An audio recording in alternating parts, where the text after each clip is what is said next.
Hello guys, आज आप लोगों का स्वागत है हमारे चैनल में हमारे स्टडी विद जोजो में। तो आज हम लोग क्लास 12 केमिस्ट्री का पहला चैप्टर करने जा रहे हैं, दी सॉलिड्स डे। तो चलिए शुरू करते हैं। तो ये एक बहुत बड़ी मेजॉरिटी में सॉलिड सब्सटेंस हैं, जैसे कि high temperature super conductor, biocompatible plastic, silicon chip और भी बहुत हैं, जो कि प्ले करते हैं एक इम्पॉर्टेंट रोल हमारे फ्यूचर और साइंस को डेवलप करने के लिए और बढ़ाने के लिए। तो अब तक हम लोग इतना पढ़ चुके हैं फ्रॉम आवर अर्लियर स्टडी। हम लोग जानते हैं कि जो लिक्विड होते हैं और गैस होते हैं वो एक तरह के फ्लूइड होते हैं, क्योंकि उनके अंदर एबिलिटी होती है फ्लो करने की। और जो फ्लूइडिटी है उन दोनों स्टेट्स के अंदर वो इस वजह से आती है क्योंकि उनके अंदर जो मॉलिक्यूल्स होते हैं वो फ्री होते हैं मूव करने के लिए। उसी का ऑन कंट्रेरी, उसी के बिल्कुल विपरीत जो सॉलिड के कंस्टेंट पार्टिकल होते हैं वो फिक्स्ड होते हैं एक जगह पे और ऑसिलेट हुआ करते हैं अपनी मेन पोजीशन पे। इससे हम लोगों को ये पता चलता है कि जो सॉलिड होते हैं वो कठोर होते हैं, रिजिड होते हैं, और जो इनकी प्रॉपर्टी होती है वो उनके नेचर और कंस्टेंट पार्टिकल पे डिपेंड करती है, और उनके बीच में किस तरह का बाइंडिंग फोर्स लग रहा है उस पर डिपेंड करती है। तो उसी को कोरिलेट करके और उनके स्ट्रक्चर प्रॉपर्टी की हेल्प से हम डिस्कवर कर सकते हैं न्यू मटेरियल के, जिनकी डिज़ायर प्रॉपर्टी मतलब हमारे अनुसार प्रॉपर्टी होगी। फॉर एग्जाम्पल एक कार्बन नैनो ट्यूब है, जो कि एक नया मटेरियल जो कि पोटेंशियल प्रूव है और स्टील से ज़्यादा सख्त है और लाइटर है एलुमिनियम से भी, और कंडक्टिविटी कॉपर से भी ज़्यादा है। ये जो मटेरियल होते हैं वो हमारे फ्यूचर को और डेवलप करने के लिए, साइंस सोसाइटी को भी डेवलप करने के लिए उपयोग किए जाते हैं। साथ और भी मटेरियल हैं जो कि बहुत इंपॉर्टेंट रोल प्ले करते हैं हमारे फ्यूचर में, जैसे कि high temperature super conductor, magnetic material, biodegradable polymer for packaging जो कि डिकम्पोज हो जाता है उसके लिए, और biocompatible solid for surgical implant etcetera. ये सब हैं जो बहुत इंपॉर्टेंट रोल प्ले करते हैं हमारे फ्यूचर को बढ़ाने के लिए। तो दस the study of that become more important in present समय। तो उसकी पढ़ाई करना इनके स्टेज की वो बहुत इंपॉर्टेंट हो गया है आजकल के लिए। तो इस यूनिट्स में हम लोग क्या पढ़ेंगे कि जो डिफरेंट डिस्कस करेंगे कि जो डिफरेंट पॉसिबल अरेंजमेंट होते हैं पार्टिकल के, उनकी वजह से डिफरेंट टाइप ऑफ स्ट्रक्चर बनते हैं। और हम लोग ये जानेंगे कि जो डिफरेंट अरेंजमेंट होता है स्ट्रक्चर का, उनकी वजह से किस किस तरह की डिफरेंट प्रॉपर्टी आती है सॉलिड में। और हम लोग ये भी जानेंगे कि जो प्रॉपर्टीज़ होती है उनको किस तरह मॉडिफाई कर सकते हैं, जो स्ट्रक्चर होता है उसमें थोड़ी इम्परफेक्शन यानी फेरबदल करके, या फिर थोड़ी सी इम्प्योरिटी मिला के माइन्यूट अमाउंट की। और फिर आगे चलते तो आगे क्या दिया गया है, जनरल कैरेक्टरिस्टिक और सॉलिड स्टेट। तो इन क्लास 11th हम लोग पढ़ चुके हैं कि जो सॉलिड्स वो मैटर होता है वो तीन तरह से के स्टेट में एग्जिस्ट करता है, सॉलिड लिक्विड गैस में। अंडर गिवन कंडीशन मतलब एक कंडीशन में जब टेम्परेचर प्रेशर ठीक हो तो फिर जो सब्सटेंस होते हैं वो स्टेबल होते हैं, और उनके जो सब स्टेट होते हैं वो डिपेंड करते हैं दो नेट इफेक्ट के ऊपर, अपोजिंग फैक्टर के ऊपर। पहला इंटरमॉलिक्यूलर फोर्स, जिसके अंदर टेंडेंसी होती है मॉलिक्यूल्स को क्लोजर रखने के लिए, और दूसरा थर्मल एनर्जी, जिनके अंदर टेंडेंसी होती है, थर्मल एनर्जी के अंदर टेंडेंसी होती है कि वो जो मॉलिक्यूल्स हैं उनको अपार्ट करने के लिए, जिससे इसको करने के लिए वो क्या करते हैं, मॉलिक्यूल्स को तेज़ी से मूव कराते हैं। और जब हम लोग सफिशिएंट लो टेम्परेचर और थर्मल एनर्जी बिल्कुल लो कर देंगे तब इंटरमॉलिक्यूलर फोर्स जो होगा वो बहुत स्ट्रांग हो जाएगा, और जो मॉलिक्यूल्स होंगे वो आपस में चिपक जाएंगे और एक जगह ऑक्यूपाई कर लेंगे फिक्स पोजीशन पे, मगर तब भी वो ऑसिलेट हुआ करेंगे अपनी मेन पोजीशन पे। तो फिर जो सब्सटेंस होते हैं वो किस तरह एग्जिस्ट करते हैं, तब वो सॉलिड स्टेट में एग्जिस्ट करते हैं। तो कुछ फॉलोइंग प्रॉपर्टीज़ दी गई हैं सॉलिड सब्सटेंस की, जैसे कि सॉलिड के डिफाइंड मास होता है, वॉल्यूम होता है और शेप होता है। दूसरा इंटरमॉलिक्यूलर फोर्स जो होता है उनके बीच में वो बहुत शॉर्ट होता है, बिल्कुल जीरो के बराबर।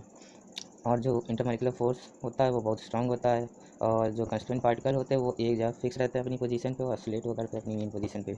और जो सॉलिड्स होते हैं वो इनकम्प्रेसिबल होते हैं और रिजिड होते हैं, बिल्कुल कठोर होते हैं। सॉलिड जो होते हैं उनको हम दो तरह क्लासीफाई कर सकते हैं, जैसे कि क्रिस्टलाइन और एमरफस। उनको हम किस तरह कर सकते हैं, उनके जो नेचर होता है और ऑर्डर होता है अरेंजमेंट का कंस्टेंट पार्टिकल का, उस तरह हम उनको दो तरह से क्लासीफाई कर सकते हैं। तो जो क्रिस्टलाइन सॉलिड होता है उनके अंदर large number of small small crystals present होते हैं, जिनका एक डिफाइंड कैरेक्टरिस्टिक और ज्योमेट्रिकल शेप होता है। और इनके बीच में जो कंस्टेंट पार्टिकल का अरेंजमेंट होता है वो एक ऑर्डर में होता है और रिपीटिव होता है थ्री डायमेंशन में। और हम लोग उसमें ऑब्जर्व करते हैं कि जो एक रीजन है क्रिस्टल का, उसको देखते हुए हम ऑब्जर्व कर सकते हैं कि जो पार्टिकल की पोजीशन है और किस तरह वो उस रीजन में फिक्स है, उसको हम देख के बता सकते हैं, बिल्ड कर सकते हैं। इसी तरह क्रिस्टल जो होते हैं वो एक दूसरे से फार होते हैं, हम लोग देख सकते हैं। और जो इनका क्रिस्टल का अरेंजमेंट होता है वो लॉन्ग रेंज ऑर्डर होता है। इसका मतलब क्या है कि जो क्रिस्टल्स होते हैं वो रेगुलर पैटर्न में अरेंज होते हैं और पीरियोडिकली पूरे क्रिस्टल के अंदर अरेंज होते हैं पार्टिकल, जैसे कि सोडियम क्लोराइड, कॉर्दाज जो है टिपिकल एग्जांपल हैं क्रिस्टलाइन सॉलिड के। और जो ग्लास हैं, रबड़ हैं और मैनी प्लास्टिक जो हैं वो क्रिस्टल नहीं फॉर्म करती हैं जब उनको लिक्विड से कूल करके सॉलिडिफाई किया जाता है। तो उन सॉलिड्स को क्या कहते हैं, एमरफस सॉलिड कहा जाता है। जो एमरफस सॉलिड होता है, मतलब एमरफस जो होता है वो कहाँ से आया है, ग्रीक वर्ड से आया है एमरफोस से, जिसका मतलब होता है नो फॉर्म। जो अरेंजमेंट होता है कांस्टेंट पार्टिकल का एमरफस सॉलिड में वो बिल्कुल शॉर्ट रेंज होता है, और जो रेगुलर पीरियोडिक रिपीटिशन होता है वो बिल्कुल शॉर्ट रेंज के लिए होता है एमरफस सॉलिड में, और रेगुलर पैटर्न जो होता है वो बिल्कुल स्कैटर्ड होता है उनके बीच में। जो स्ट्रक्चर है क्वार्ताज का और क्वार्ताज ग्लास का, वो फिगर 1.1 में दिया हुआ है।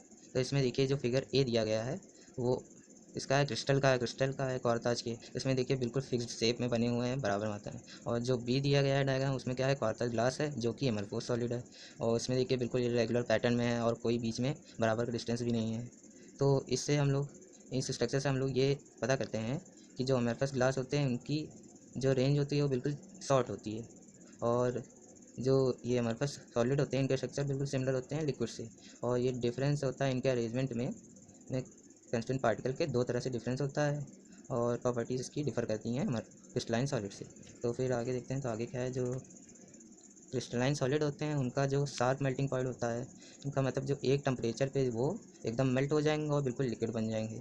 उसी की दूसरी तरफ दूसरे हाथ देखते हैं कि जो एमरफस सॉलिड होते हैं वो स्टार्ट होते हैं स्टार्ट होते हैं मेल्ट होना और फ्लो होने लगते हैं रेंज ऑफ द टेम्परेचर तक का। तो फिर इसको हम लोग क्या कर सकते हैं, अलग अलग शेप में लेकर हम लोग उसको रख सकते हैं। एमरफस सॉलिड जो होते हैं उनके सेम स्ट्रक्चर फीचर होते हैं बिल्कुल लिक्विड की तरह, मगर जो एमरफस सॉलिड होता है वो विस्कस होता है बहुत लिक्विड से ज़्यादा, मतलब उनके अंदर विस्कोसिटी ज़्यादा होती है।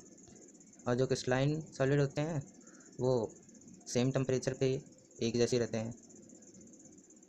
और सम ग्लास जो होते हैं एंशियंट टाइम पे सिविलाइजेशन में जो देखे गए हैं वो बिल्कुल मिल्की हो गए हैं और थोड़े थोड़े मुड़ से गए हैं। तो फिर जो एमरफस सॉलिड होता है उनके अंदर टेंडेंसी होती है स्लोली स्लोली फ्लो करने की।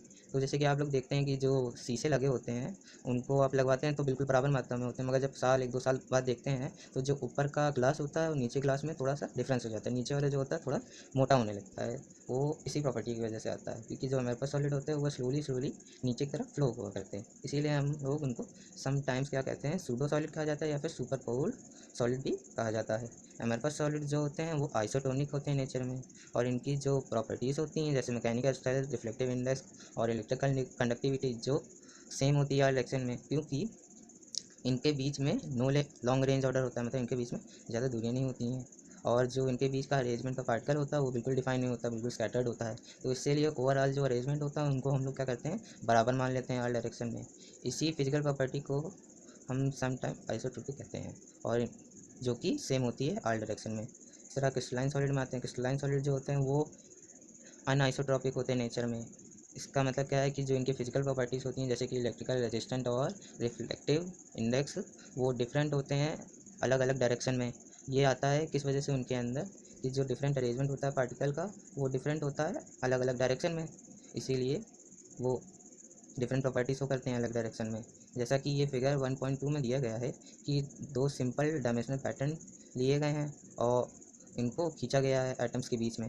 तो जो मैकेनिकल प्रॉपर्टी आती है रेजिस्टेंस की वो शेयरिंग होती है स्ट्रेस को, और हम लोग देखते हैं कि जो डिफॉर्मेशन हो रहा है CD में उसमें जो डायरेक्शन होता है पार्टिकल्स का, एटम का, वो डिस्प्लेस हो रहा है रो में, और two different type of atom अलग अलग हो रहे हैं। उसी तरह AB डायरेक्शन में देखते हैं जो रो होती है उसमें सिंगल एटम जो होते हैं, सिंगल तरह के एक तरह के एटम होते हैं वो डिस्प्लेस हो रहे हैं।